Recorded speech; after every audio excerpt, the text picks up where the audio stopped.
الحمد لله الحمد لله رب العالمين، والصلاة والسلام على أشرف الأنبياء والمرسلين وعلى آله وأصحابه أجمعين. أعوذ بالله من الشيطان الرجيم. شهر رمضان الذي أنزل فيه القرآن هدى للناس وبينات من الهدى والفرقان، فمن شهد منكم الشهر فليصم، ومن كان مريضا أو على سفر فعدة من أيام أخر، يريد الله بكم اليسر ولا يريد بكم العسر ولتكملوا العدة ولتكبروا الله على ما هداكم ولعلكم تشكرون.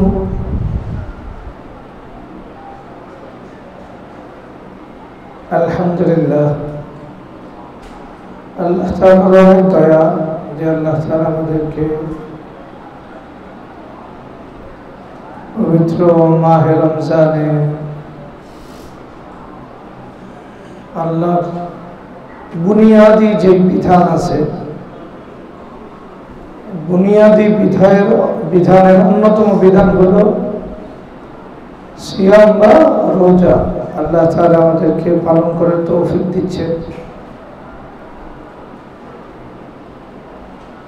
আল্লাহ তাআলা আমাদেরকে সার্থক সাইমিনদের অন্তর্ভুক্ত করুন। অর্থাৎ আল্লাহ তাআলা আমাদেরকে যে উদ্দেশ্যে দীর্ঘ এক মাস সিয়াম বা রোজা দিলেন, আমরা যেন সেই উদ্দেশ্যকে সামনে রেখে পবিত্র মাহে রমজান অতিবাহিত করতে পারি। আল্লাহ তৌফিক দান করেন।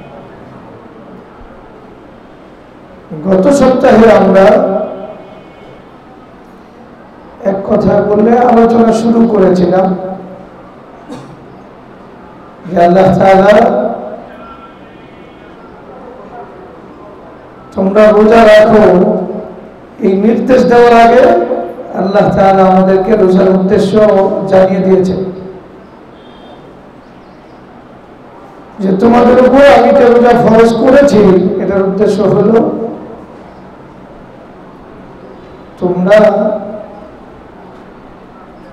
মুত্তাকি বনবে, তাকওয়া ভিত্তিক জীবন সাজাবে। এটা হলো দীর্ঘ এক মাস এই সিয়াম সাধনার টার্গেট, যে তোমরা তোমাদের জীবনকে কি করবে,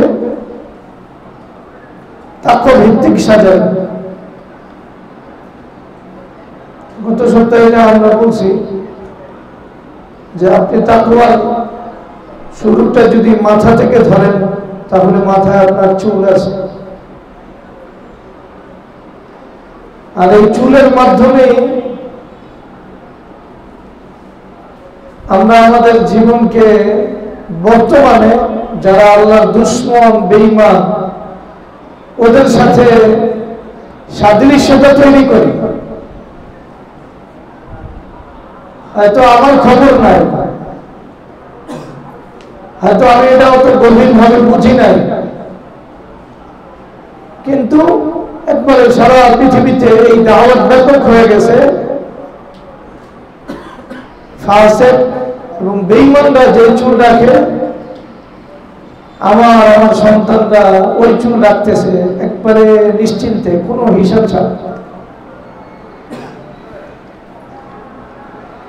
এমনকি শরীয়তের কোনো বৈধ জিনিসও যদি হয় আর সেটা যদি মুশরিক না, যদি ইহুদি এবং নাসারাদের সাথে সাদৃশ্যতা থাকে তাহলে ওই বৈধ বিষয়কে বর্জন করা ঈমানের গুরুত্বপূর্ণ অংশ হয়ে যায়। কিসের বিষয়টা বৈধ, কিন্তু এই বৈধ বিষয়টা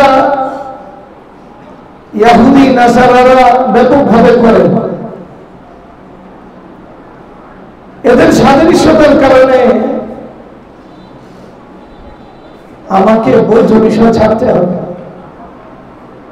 তা আমি চুলের যে প্রসঙ্গ আনলাম, যে আমাদের চুলের ভিতরে যে তাকওয়া, তাকওয়া হলো যারা বেঈমান ফাসিক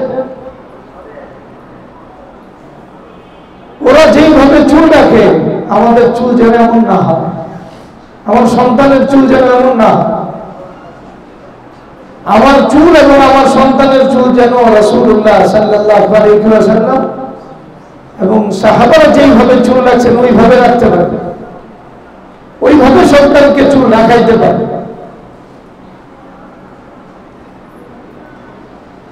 কেন এটা একবারে পবিত্র মাহে রমজানের সাথে প্রাসঙ্গিক ওই বিষয়টা বোঝা দরকার।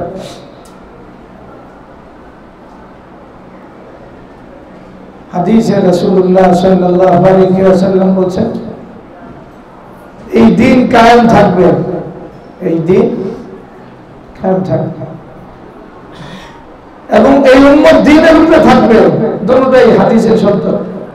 এই দিন কায়েম থাকবে এবং এই উম্মত দ্বীনের উপর থাকবে যতক্ষণ তারা ইফতারিকে তাড়াতাড়ি করবে আর সেহরিকে একবারে রাতের শেষ সময় করবে। আমি চুলের প্রসঙ্গটা প্রাসঙ্গিক এটা বুঝানোর জন্য বলতেছি। রাসূলুল্লাহ সাল্লাল্লাহু আলাইহি ওয়াসাল্লাম বলেছেন, এই দিন টিকবো, কায়েম থাকবো এবং উম্মত দ্বীনের উপর থাকবো যতক্ষণ ইফতারিকে তাড়াতাড়ি করবে আর সাহরিকে শেষ সময় দেরি করে করবে। আচ্ছা, কেউ যদি ইফতারি নাও করে এর রোজা হবে না? এটা কোনো নাজায়েজ কাজ। কেউ যদি সাহরি না করে এর রোজা হবে না? অবশ্যই হবে, তার রোজা অবশ্যই হবে। সাহরি না করলে, ইফতারি না করলে রোজা হবে। হুজুর সাল্লাল্লাহু আলাইহি ওয়াসাল্লাম এত গুরুত্ব দিলেন যে উম্মত দ্বীনের উপর থাকবে, উম্মতে মুহাম্মাদি। এরা যদি ইফতারি তাড়াতাড়ি, ইফতারি একটু দেরি করে করা জায়েজ না? ইফতারি না করাই জায়েজ, আবার দেরি করে করাও তো জায়েজ।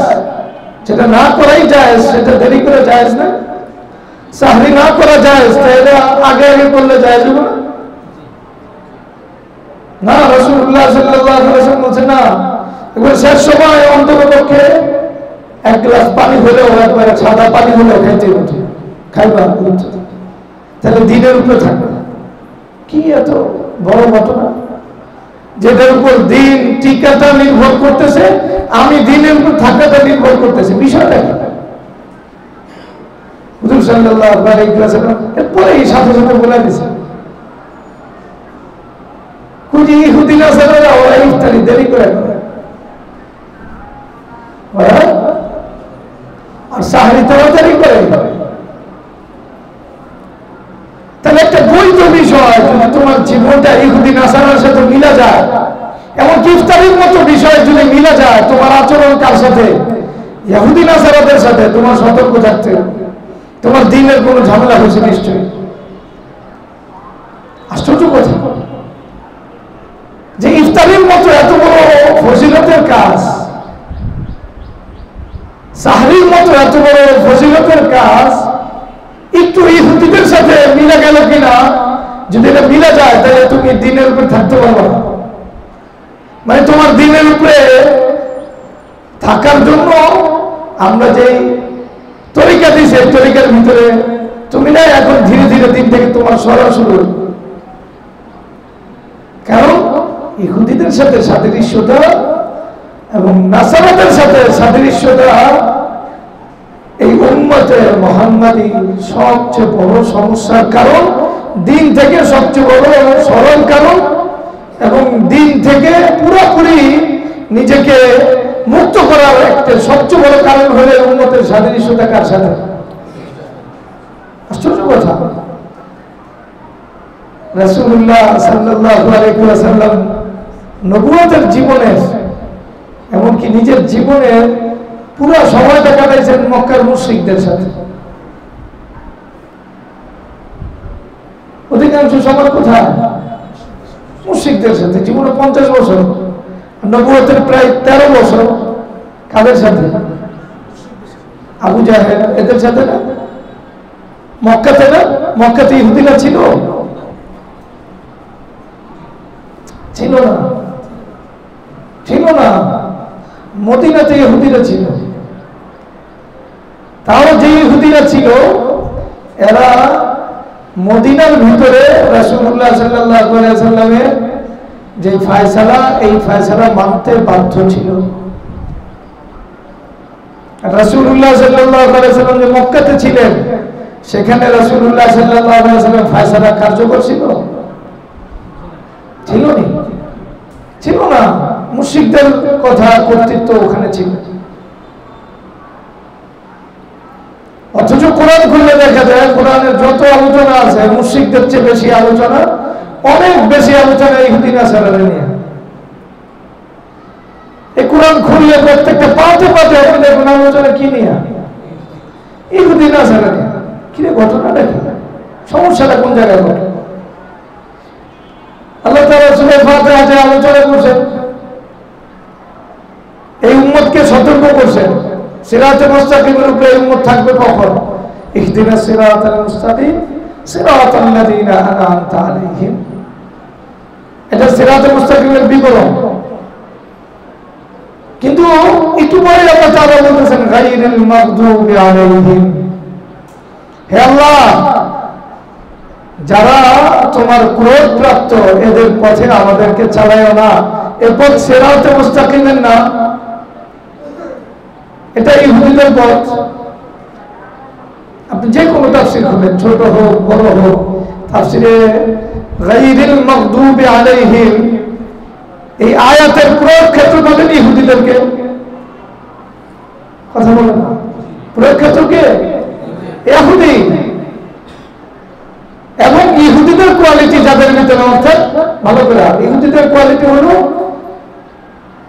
এদেরকে আল্লাহ তাআলা আসমানি গ্রন্থ দিয়েছেন, কিন্তু আসমানি গ্রন্থ পাওয়ার পরেও, আসমানি গ্রন্থের বিধান জানার পরেও নিজের ব্যক্তি, পরিবার, সমাজ, রাষ্ট্রের অনেক বিষয়কে তারা আসমানি গ্রন্থের বাইরে নিয়ে আসছে, মত মতো চলছে, অথবা ঘুষ খাইয়া আসমানি গ্রন্থের বিপরীত ফয়সালা করছে। যারা একটু কোরআনের তাফসীর করছেন বা ওয়াজ নসিহত শুনছেন, এরা এই ঘটনা শোনেন না?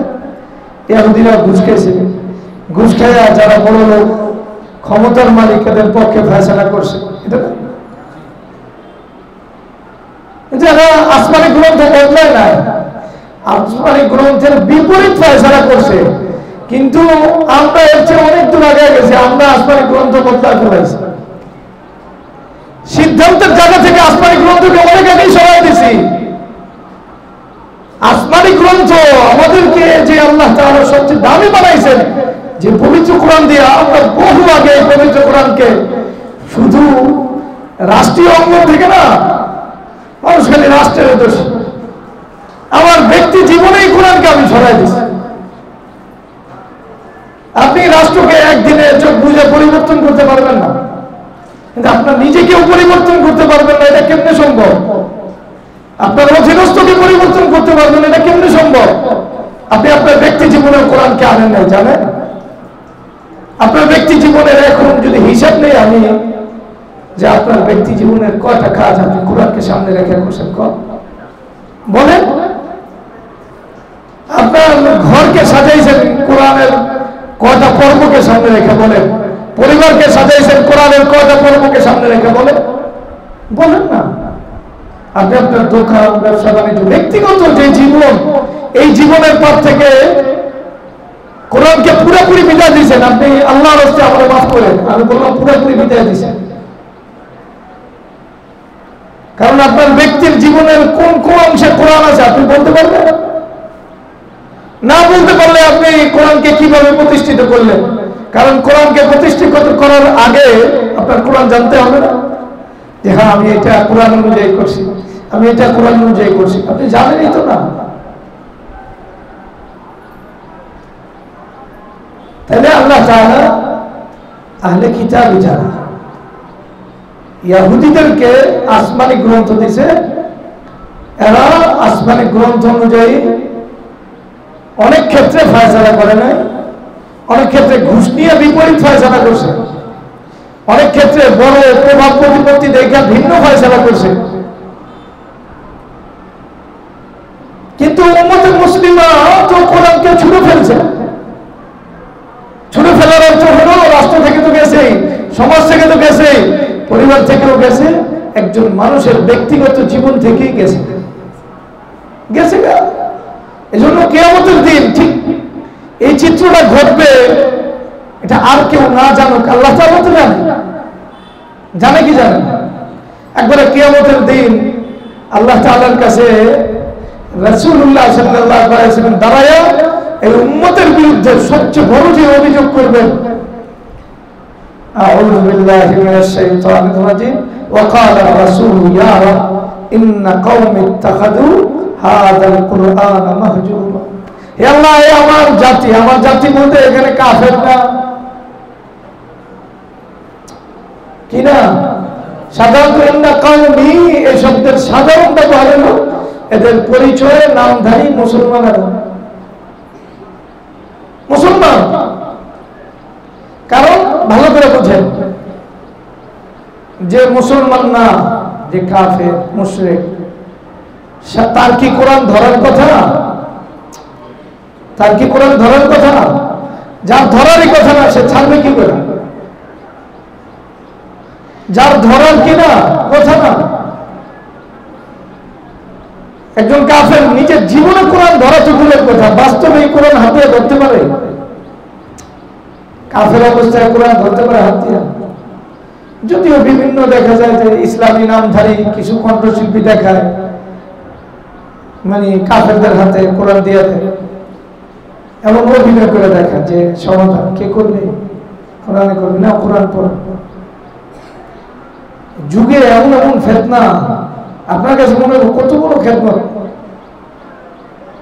কত বড় খেদমত কোরআনকে কাফের হাতে দিতেছে। এই কোরআন কাফেরের মগজ খুলে দেবে, মনে হয় না? হ্যাঁ, কোরআন পড়বো হেদায়েত পাওয়া যাবে। আশ্চর্য কথা, কোরআনকে কাফের হাতে দেওয়া যাইতেছে। আমরা মুসলমান দাবি করি, এরপরে কোরআন ধরতে গেলে আপনারা ফতোয়া দেন, ওযু করে আসো না, ফতোয়া দেন না। আর ওর হাতে আপনি কোরআন দেন, আবার অভিনয়ের সাথে সাথে দেন, গজলের সাথে সাথে কোরআনকে দেন। আপনি পাইলেন নাকি? হাদিস স্পষ্ট নিয়েছে, কাফেরদের রাষ্ট্রে কোরআন নিয়ে কেউ যেন না যায়। নিচে কোরআনের মর্যাদা আছে, কোরআনকে অপমান করেন কেন আপনি?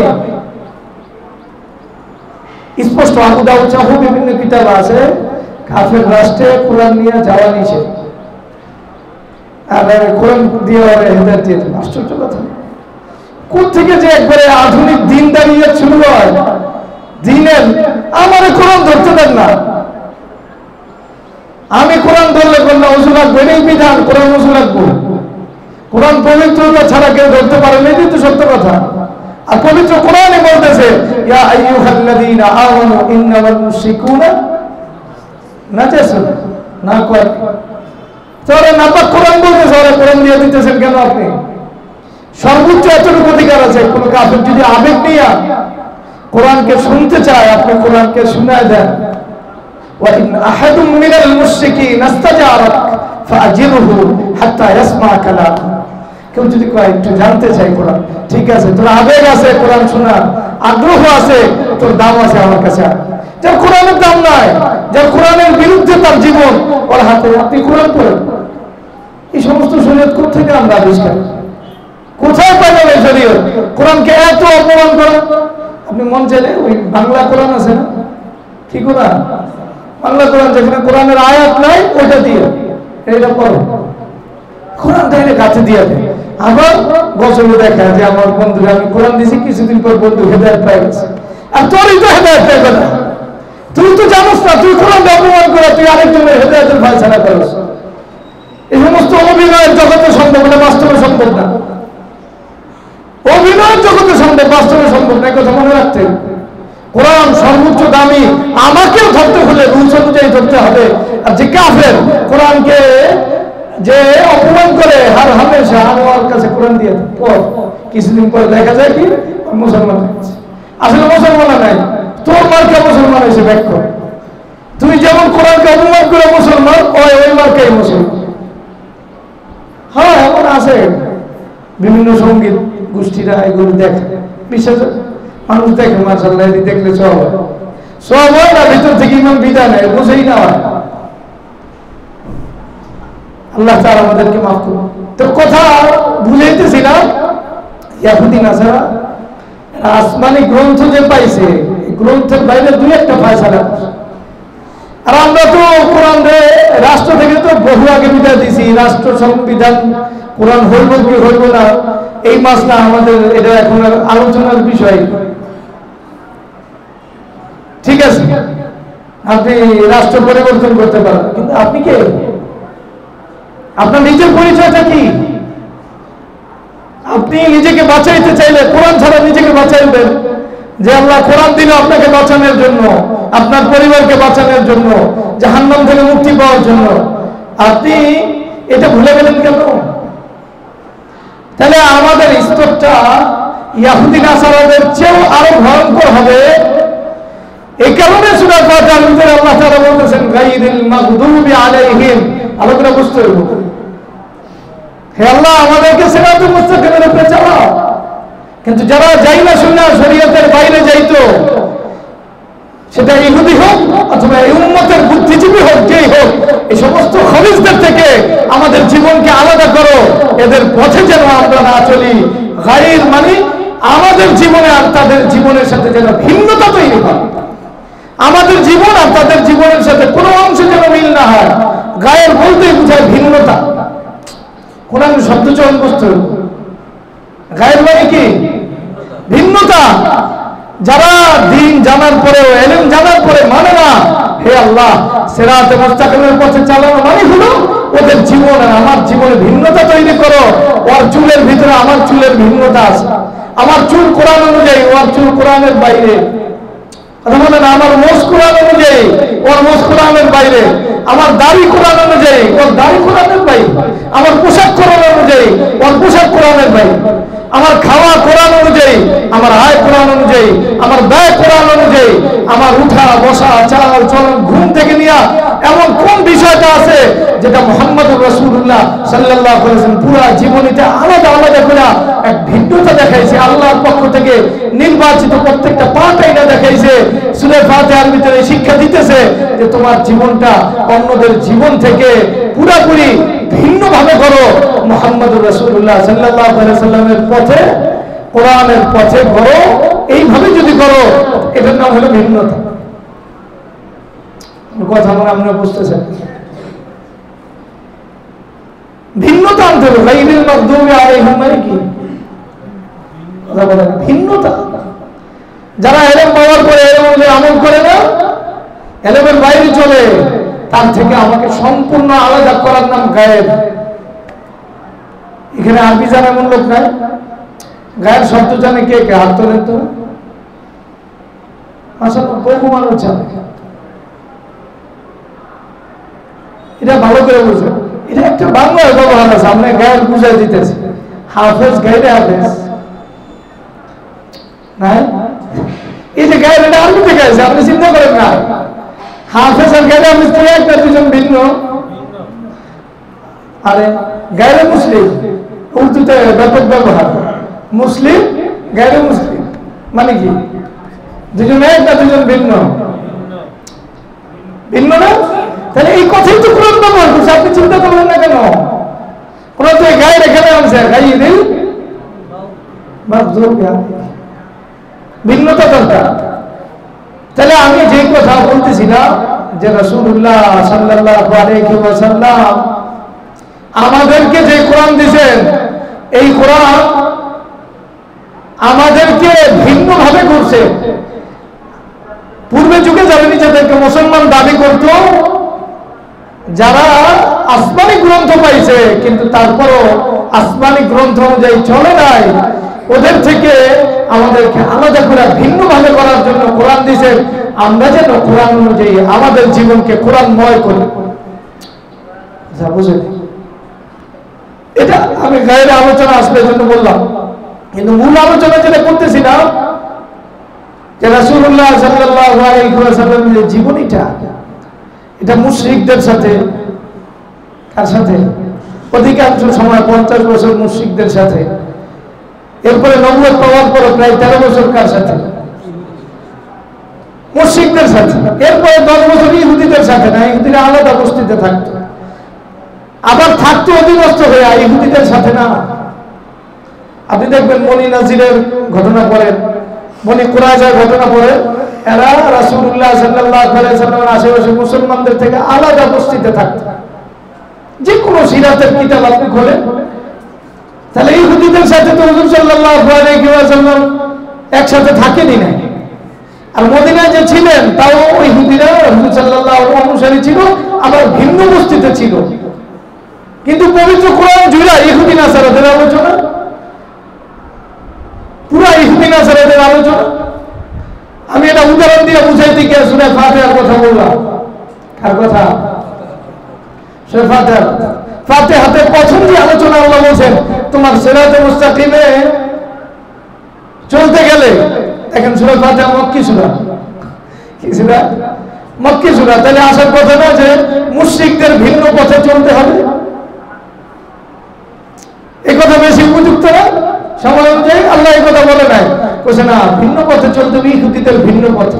এবং ইহুদি মার্কা যত লোক আছে এদের ভিন্ন পথে চলতে হবে, তাইলে তুমি সঠিক পথে চলতে পারবা। আচ্ছা ঠিক আছে, প্রথম বলবে না হয় ইহুদিদের কথা বলছে। ওয়ালা দাল্লিন, ওয়ালা দাল্লিন মানে হলো যারা আল্লাহকে মানতে চায়, ঠিক আছে, কিন্তু এলেম অনুযায়ী না। কি অনুযায়ী না? মন মতো মানতে চায়, কথা বোঝে না। নামাজ পড়তে চায়, একটা বয়স হলে নামাজ পড়তে চায়। দাড়ি রাখতে চায় একটা বয়স হওয়ার পরে, কথা বোঝে না। ওর মন মতো মানতে চায়, এলেম অনুযায়ী না। এলেম অনুযায়ী যেদিন থেকে বালে হবো ওদিন থেকে তো মানে শরীয়তের বিধান নামাজ পড়তে হবে। ওই বালে হয়েছে, ওর পুরায় বালে হয়েছে, ওর নাতিপুতি বালে হয়েছে, এর পুরায় নামাজ শুরু করছে। এটা কোন বিধান দেয়? এটা হলো দাল্লিন। হ্যাঁ, ভিন্ন ভাবে। হজের পরে দাড়ি রাখা শুরু করছে, কথা বোঝে না। কিসের পরে? অথবা দাড়ি পাকার পরে দাড়ি রাখা শুরু করছে। নাই জাতীয় কেসে বলল আছে না? না, বাপে মরার পরে হয়তো ভয় করছে, এই জন্য দাড়ি রাখা শুরু করছে। এখন টুপিটা মাথায় দেয়, মাঝে মাঝে মসজিদে যায়। এই যে একটা জীবন শুরু হয়েছে না, কথা বলে না, শুরু হয়েছে। এরপরে ওর যতটুকু মন চাইছে মানছে। বাড়িটা পুরো লোনের উপরে, চাকরিটা পুরো সুদের উপরে, জীবনটা পুরোপুরি এমন দলের সাথে যুক্ত যেই দল কোনোদিনও আল্লাহর নাম নেয়। এগুলো আর ওই দলও ঠিক আছে, বাড়িও ঠিক আছে, চাকরিও ঠিক আছে। এই সমস্ত জালেমরা মনে করতেছে যে না আমরা তো আল্লাহকে মানতেছি। ওরা দল, হে আল্লাহ, এই দলহীন যারা, যারা শরীয়ত অনুযায়ী জীবন সাজায় না, এটা আগের যুগেও ছিল, এই যুগেও আছে। আগের যুগেও ছিল, এই যুগে আছে। কিছু আছে বাস মারিফতপন্থী, ওরা মারিফত দিয়ে করে আমার মন মতো। আর সবাই এই যে যারা এই দাড়ি রাখে বয়স, এরাও মারিফতপন্থী। আপনি বিশ্বাস করেন? মারিফত মানে অর্থ মারিফত তরিকত একই শব্দ। মারিফত তরিকত মানুষের মন গড়া কোন মত পথের নাম হইল বর্তমান পরিভাষায় মারিফত এবং তরিকত। মন গড়া, কারণ নামাজ না পড়ে ওই মারিফতের দাবিদার। এটা আমার কোন মারিফত রে? এটা তোর মারিফত। এই সংজ্ঞা তুই আবিষ্কার করছিস, সংজ্ঞার সাথে তোর জীবন মিলে। তুই জানো তোর জীবন মিলে, তুই ফাসেক তোর জীবন মিলে, এটা রাসূলের সাথে মিলে না সাল্লাল্লাহু আলাইহি ওয়াসাল্লাম। রাসূল আরবির জীবনে এমন ছিল না তো। তাই একটু দিল থেকে বোঝার চেষ্টা করি। ওলা দলিন, যারা আল্লাহ মানে কিন্তু মন মতো মানে, এলেম ছাড়া মানে, এলেম অনুযায়ী জীবন সাজায় না বা পুরা সাজায় না, অর্ধেক সাজায় অর্ধেক সাজায় না। আল্লাহ বলতেছেন সিরাতে মুস্তাকিমের পথে যদি কেউ চলতে চায়, এদের আল্লাহর কাছে এই প্রার্থনাও করতে হবে, আল্লাহ এই দলিন থেকে আলাদা পথে আমাকে চালাও। যারা মন মতো মানতে চায় শরীয়ত, এলমের বাইরে মানতে চায়, নিজের মতো করে মানতে চায়, রাসূলের তরিকা ভিন্ন মানতে চায়, এটা আগের যুগের উপমা ছিল নাসারা। খারাপ আছে। তাহলে ইহুদি নাসারা আলোচনা পবিত্র কোরআনের প্রথম সূরার ভিতরে না, এই সূরা মক্কি না? তাহলে আলোচনা মুশরিককে নিয়ে আসে, কথা কথা আলোচনা কি নিয়ে? ইহুদি নাসারা। ব্যাপারটা কি আসলে?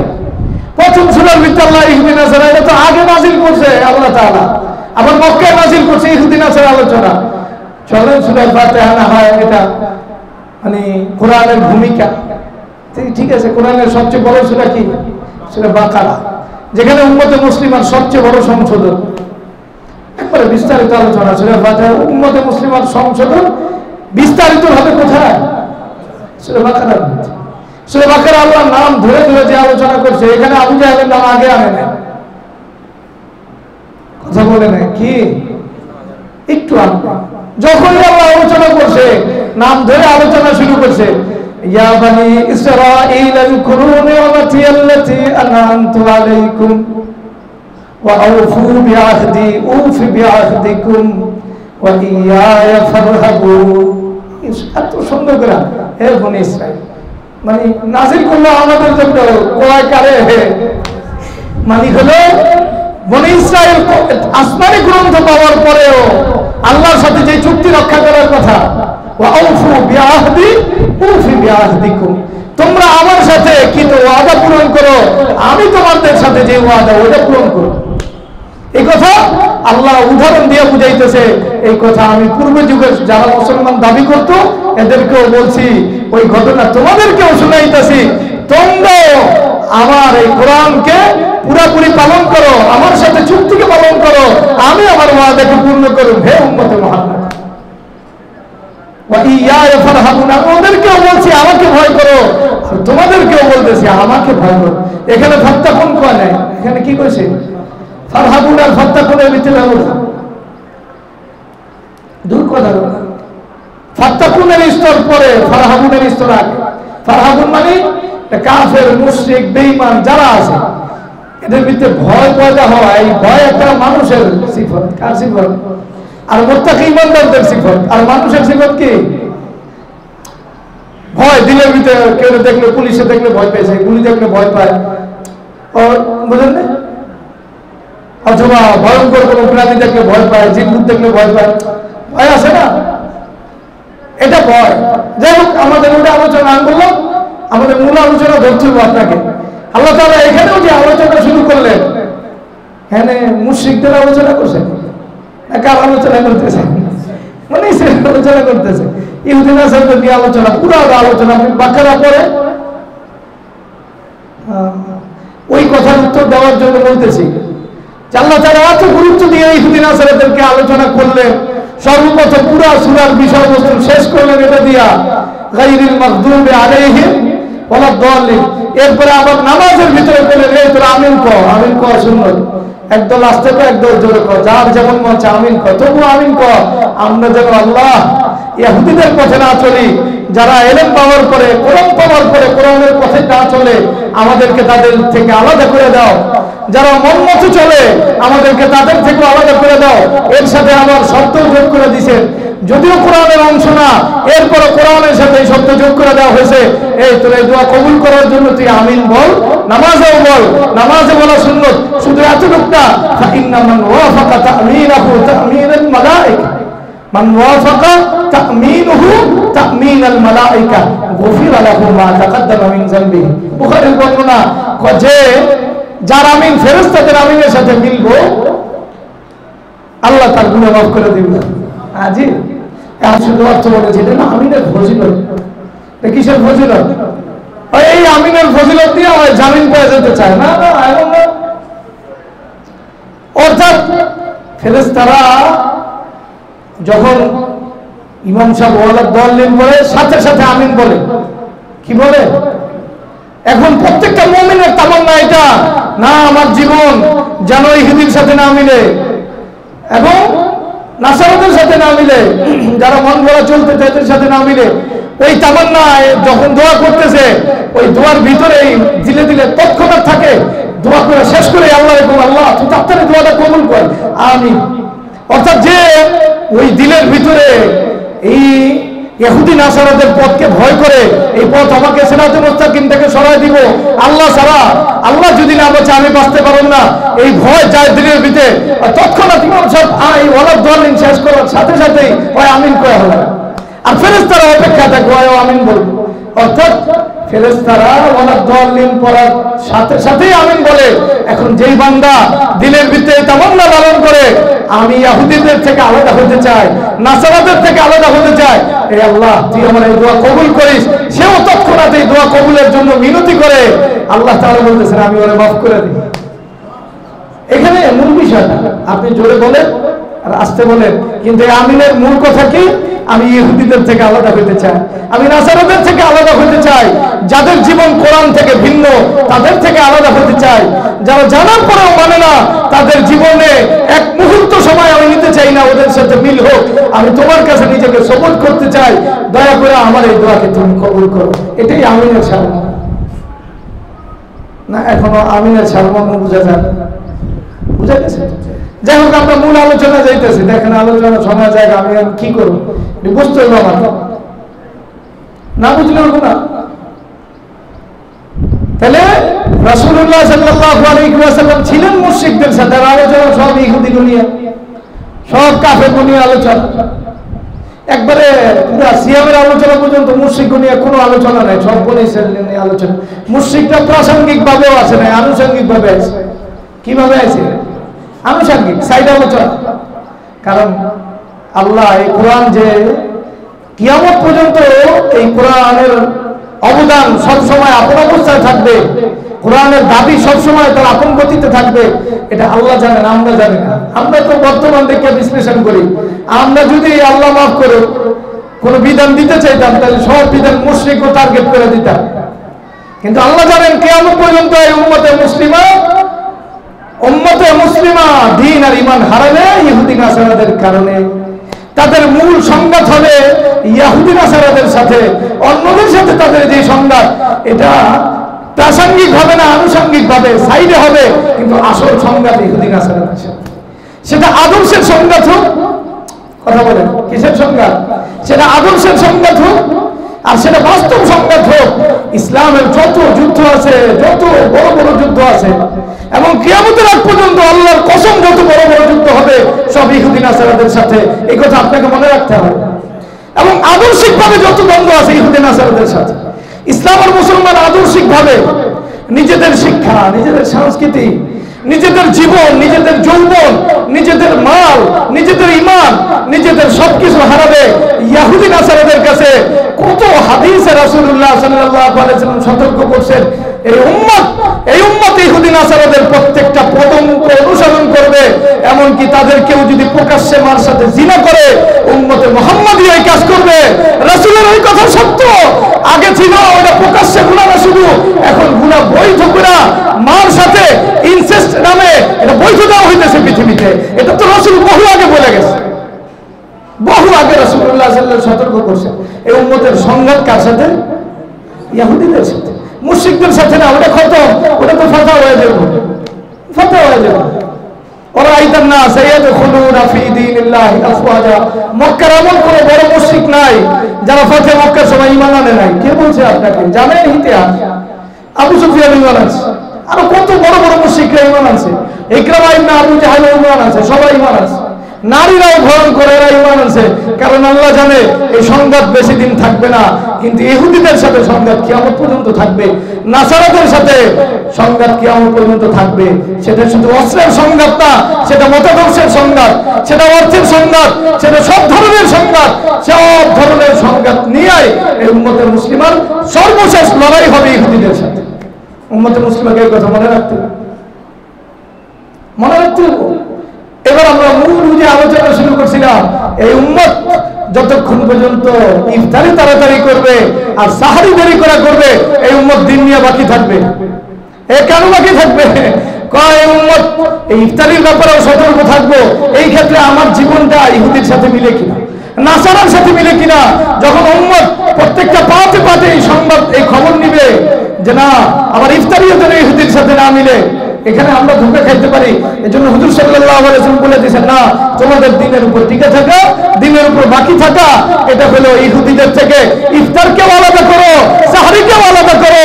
যদি ইফতারি সাহরিকে আলাদা করতে হয়, আমার চুল আলাদা হবে, আমার দৃষ্টিভঙ্গি আলাদা হবে, আমার জীবন চলা আলাদা হবে, আমার অর্থনীতি আলাদা হবে, আমার রাষ্ট্রনীতি আলাদা হবে, আমার সমাজনীতি আলাদা হবে, আমার পরিবার নীতি আলাদা হবে। এটা তো হতেই হবে, ইফতারও আলাদা হতে হবে, সাহরিও আলাদা হতে হবে। যদি এই উম্মত এই সিদ্ধান্ত নেয় আমি পদে পদে ইহুদি নাসারাদের থেকে আলাদা জীবন করব, আল্লাহর কসম এই উম্মত হেদায়েতের উপরে থাকবে। এজন্যই সূরা ফাতিহা, এজন্যই সূরা বাকরা, এজন্যই ইফতারিকে তাড়াতাড়ি করার এত গুরুত্ব।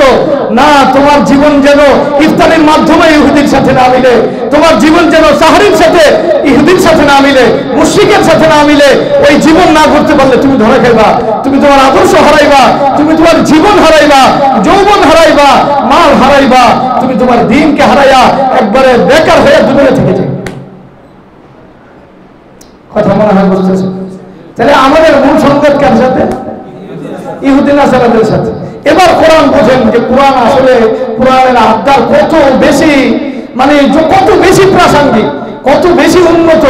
আপনি আর আমি এটা কি বলতাম?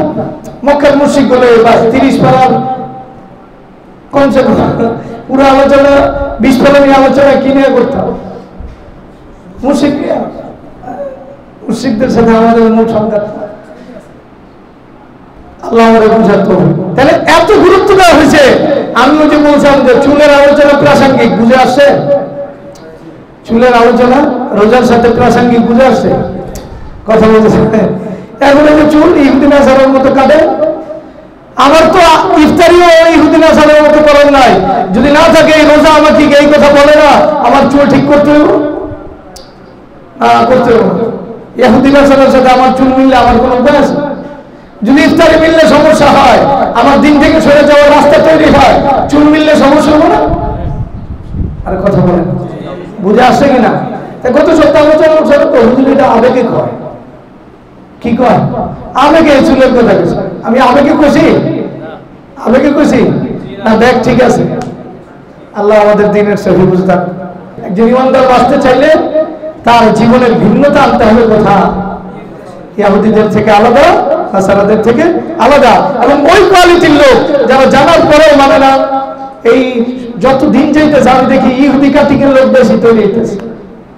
এখন জাননেওয়ালা লোকের সংখ্যা অনেক বেশি। আগে মানুষ অত কিছু জানতো না, এখন মাশাআল্লাহ সোশ্যাল মিডিয়ার বদৌলতে এক একজন বড় বড় মুফতি সাহেব। আর এমন না একবারে কিছুই জান, ভালো বড় বড় অ্যাপসের মাধ্যমে, আল হাদিস অ্যাপস আছে, পবিত্র কোরআনের অ্যাপস আছে, আরো কত অ্যাপসে বুঝেন নাই ওই পড়ে আছে। অ্যাপসের থেকে ওর ভিতরে জীবনের ভিতরে গ্যাপস তৈরি হয়েছে। কি তৈরি হয়েছে? গ্যাপস। গ্যাপস বুঝেন না? বিভিন্ন গ্যাপস তৈরি হইতেছে। যতই জানতেছে ওর কোয়ালিটি তত বেশি ইহুদির সাথে মিলতেছে, মানে না?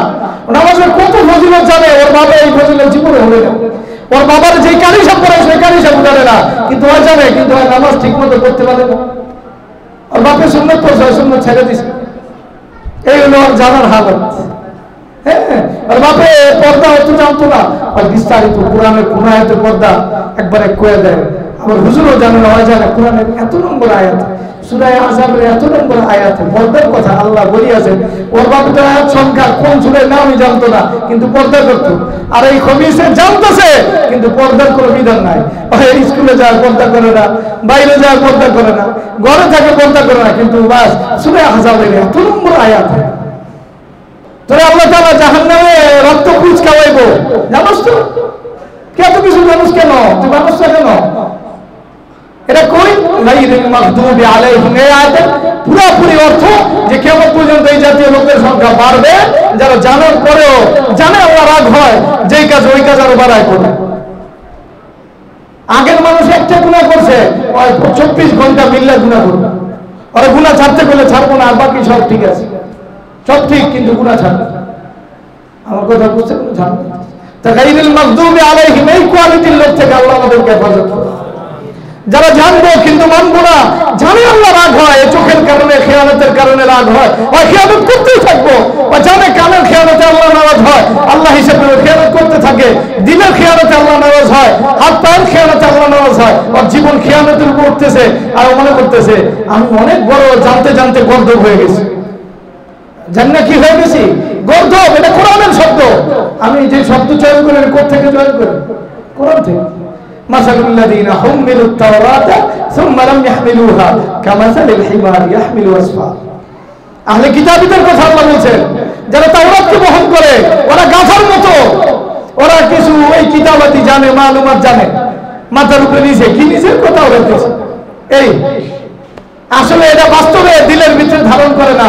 গাধা যেমন পিঠের উপরে ধারণ করে, ওই পিঠের উপরে ধারণ করে।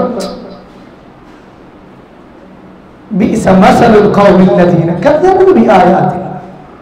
যাক, আরেক আয়াতে চলে যেতেছে। আল্লাহ আমাদের দ্বীনের সহিত বুঝান। ওই জানতে জানতে গাধা হইতেছে, গর্ত হইতেছে, নিজের নাম কোরআনের ভাষায় গর্ধবদের কাতারে লেখাইতেছে। এত বড় জান্নাওয়ালা হয়। আল্লাহ এই সমস্ত জান্নাওয়ালা থেকে আমাদেরকে হেফাজত করুন। কথা বলে না কেন? আমি না তো আসতে কেন? আল্লাহ আমাদের মাফ করুন, আমাদের সিয়াম কবুল করুন, আমাদের কিয়াম কবুল করুন, আমাদের সব কবুল করুন। আমরা বাস একবারে সাহারি ইফতারিতেও তাদের থেকে ভিন্নতা অবলম্বন করব। জীবনের প্রত্যেকটা পাঠ খুঁজে খুঁজে বাইর করবো যেটা ইহুদি নাসারার সাথে মিলে কিনা। আপনি দাজ্জালের ফিতনা থেকে তাহলে বাঁচতে পারবেন, বাঁচতে পারবেন। আল্লাহ তুমি আমাদেরকে দয়া করে বাঁচাই। সুবহানাল্লাহ।